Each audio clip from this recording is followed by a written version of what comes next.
Action. All right, so we just came through a what, a Haulover, what is it, creek? Haulover Creek. Kind of snuck up on us because we didn't look at the charts real quick. So we're coming through a long, I guess it was about 2 hours of just straight nothing nature, and then a hard right straight through a very narrow channel, and then a drawbridge. 4.7, 4.8. Okay, we're good. It's shallow here, 4'8" under us. Beth is stressed out a little bit. We got a lot going on. We have a big luxury, I don't know what it is, power cruiser that just passed us, and but she's doing great at the helm. It's very stressful. She's yeah, a little stressed out, but it's just too shallow. Like, it looks like there's tons and tons of water everywhere, and then all the alarms start going off. Yeah, see all that water around us. It's only 4 feet deep. Where we are right now is 4 feet, and that's the deep part, 4'7". So she's stressing a little bit, but she's doing great. This is her first time at the helm with tight navigation. We're at the offshore all the time. She's at the helm, but going through some of these narrow passes is her first time, but she's doing a great job, and it'll get easier every single time you do it. So, and she volunteered. She jumped right in and did it. Only a couple tears shed, but. We're still in 4 or 5, so I want to get out of 4. All right. Well, we got about 4 miles of 4 feet, so you should be a little more comfortable with the shallowness after 4 miles. So, anyway, just a quick update. Doing good. Pretty cloudy. The wind died down, so we put the sails away, and we're just motoring. So, anyway, talk to you guys later. Bye. Whew. We made it again. We made it. A little bit ugly today. All of it was ugly. The sailing was fine.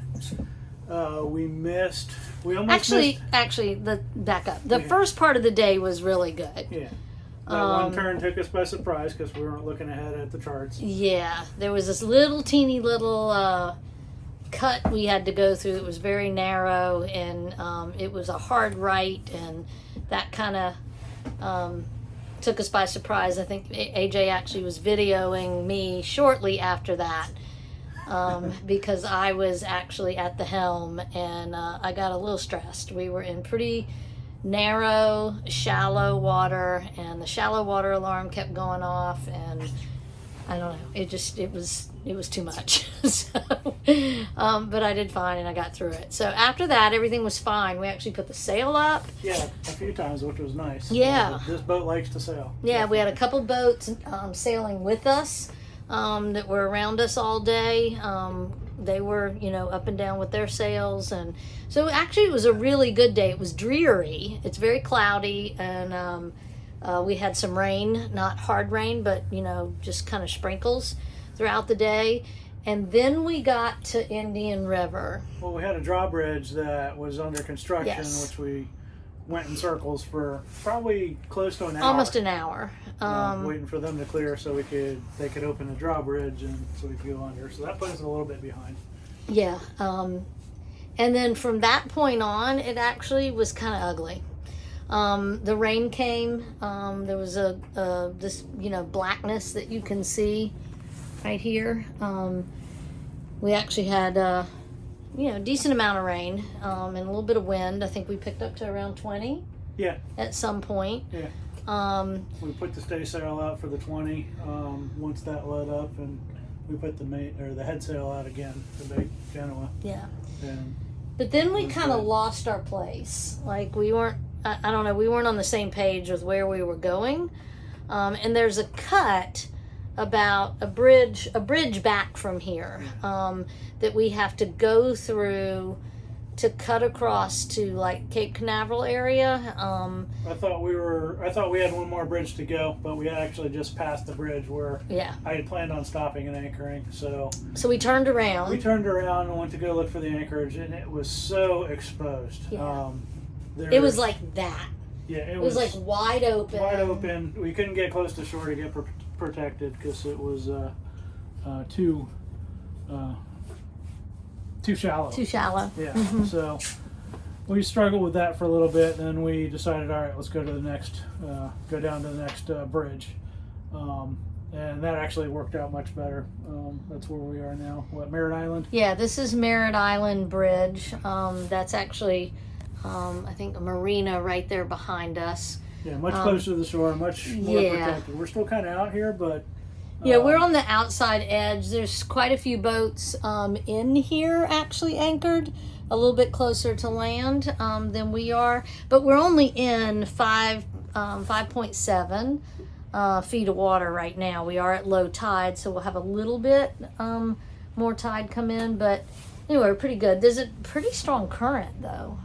Yeah, well, it's windy. Yeah, it's windy. It's 11. Well, it's only 11. Yeah. A little bit of wind, a little bit of current. We really struggled to anchor. Anchoring was ugly. I anchored into the current instead of or against the current. Was it? Yeah. We also anchored. It was bad. We got the anchor halfway down, and AJ goes, "I don't like this." Yeah, we were too close to another boat, so we had to pull the anchor back up again. And it didn't want to come up because we were swinging on it already because of the wind and the current, and it was so, we were the show for a little while. Yeah, it wasn't too bad, but yeah, it wasn't. It was definitely the rookie hour. Yeah, but we got anchored. The boat's pointing the right way. I'm much happier that we chose this anchorage versus, because we almost just stopped. It's like, let's just anchor here. At the other place, it was just so exposed. We would have been fine, but it would have been uncomfortable. Yeah, and this still is going to be a little bit rough, it feels like, but I don't know how well I'll sleep. Just because there's current and wind, and I feel like we're kind of out here in the middle of the channel, which we're not, but it feels that way. So we'll see. So tomorrow we plan on picking up anchor in the morning. We're not going to be in a huge hurry. No, because I don't think our weather window is until Friday. Yeah, so we're heading in that little cut that I was talking about. That's going to take us over to Port Canaveral, and then do we go through the lock tomorrow? Yeah, I think there's a lock we go through to get into. It's close to Port Canaveral. Yeah, and that's where we'll go offshore. We'll study the plan a little bit more tonight. Yeah. So hopefully tomorrow won't be so ugly. Yeah, I'm not gonna count on that. But anyway, yeah, we'll go offshore. The plan is to go offshore, out of Port Canaveral and down to West Palm Beach. Yeah. And West Palm will be where we jump over to the Bahamas eventually. Right. Yeah. Whenever our weather window opens up. But and we now have a part we need to order. Oh yeah. So we have to wait for that. So we called today and I got in touch with a place right there at Peanut Island. In West Palm. Stringer something, I can't remember the name of it. But anyway, it's like a pack and ship place, and they will receive packages, so we can have it shipped there. I need to order an alternator. I don't have a spare. We have a squeak in the engine room. It's not horrific, but if we're going to be off grid for a significant amount of time, I'd like to have the spares. I have a spare water pump. I don't have a spare alternator, so it's one of the two that's squeaking. I've already replaced the belt. I've reprogrammed the alternator to start charging about 5 minutes after we start the engine, because it seems when it kicks on and starts charging, that's when it starts squealing a little bit. And I also adjusted the belt load, which you can program into the alternator to reduce that. And the squealing of the belt or the alternator is a lot less, much better. But if it's still squeaking, it could be a burnt bearing on one of the two. So I want a backup of both. So I have the water pump. I don't yet have the alternator. Pretty expensive part.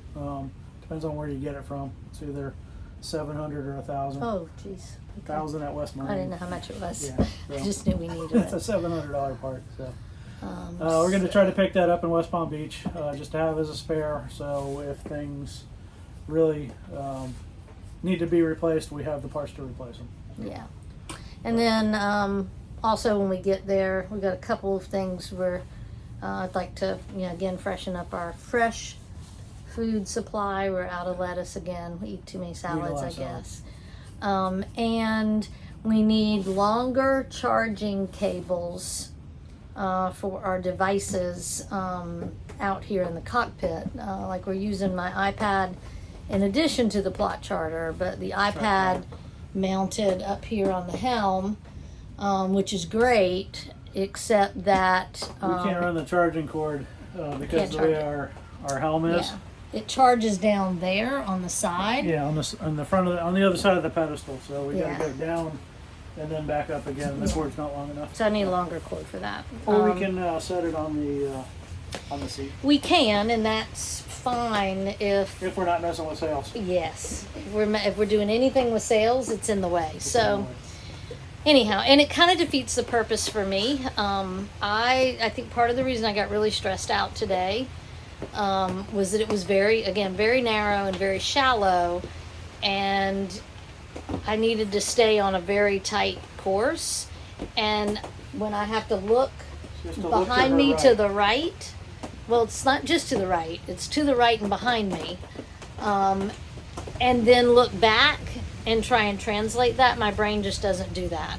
I really need something in front of me, so that I can look where I'm going and see the route where the movement. So anyhow, since the chart plotter is on the side of the boat instead of in front of her. Yeah. So I prefer it in front of us too, but that takes more time and money and wiring, and it's a big project. So. Yeah. So anyway, the iPad works okay.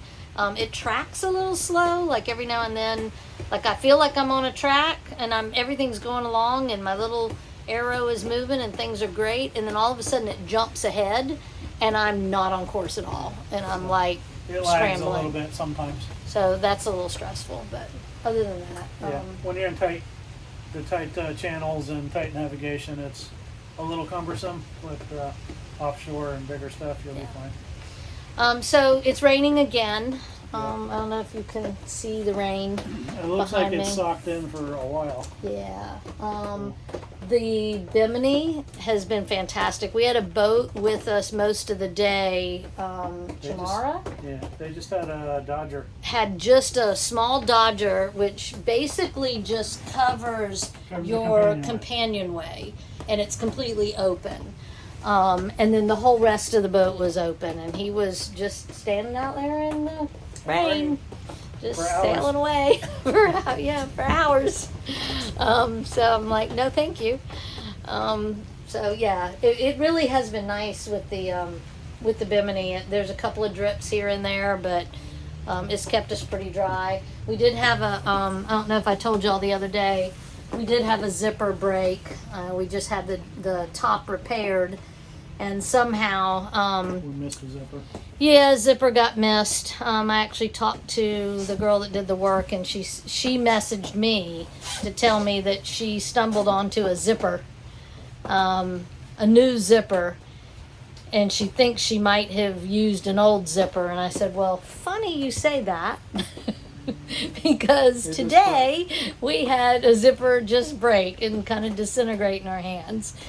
So she actually is mailing some extra zippers to my mom. We'll get those eventually. So at some point I'll get those, but we'll figure that out. Maybe when I get to West Palm, I can figure out if I can find. I just really need a zipper head.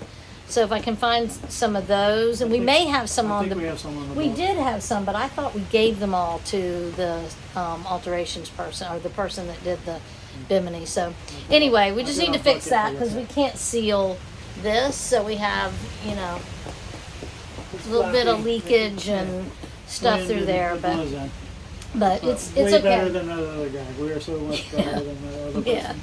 Yeah, so much better. Well, I would like to show you where we are, but you can't see it. Yeah. So, the reviews say it's a pretty nice dinghy ride in and some nice bars and stuff, but we're not doing that. Yeah, I don't think we'll have time for any of that.